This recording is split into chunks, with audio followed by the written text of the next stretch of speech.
ফরিদপুরে কার্যক্রম নিষিদ্ধ আওয়ামী লীগের একটি কার্যালয়ে জাতীয় ও দলীয় পতাকা উত্তোলন করেছে যুবলীগ ও বর্তমান নিষিদ্ধ ঘোষিত ছাত্রলীগের নেতাকর্মীরা। শুক্রবার সকাল ৭টার দিকে শহরের চকবাজার মোড় সংলগ্ন থানা রোডে পৌর মার্কেটের ভবনের দ্বিতীয় তলায় অবস্থিত কার্যালয়ে এ কর্মসূচি পালন করা হয়।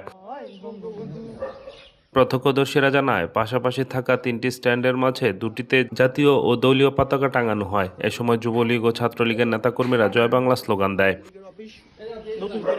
অনুষ্ঠানে উপস্থিত ছিলেন ফরিদপুর শহর যুবলীগের সাবেক সাধারণ সম্পাদক আসিফুর রহমান, ফরিদপুর সরকারি রাজেন্দ্র কলেজের সাবেক ভিপি কাউসার আকন্দ, জেলা ছাত্রলীগের সাধারণ সম্পাদক ফাহিম আহমেদ, জেলা ছাত্রলীগের সাবেক সহসভাপতি দেবাশিস নয়ন সহ অন্যান্যরা।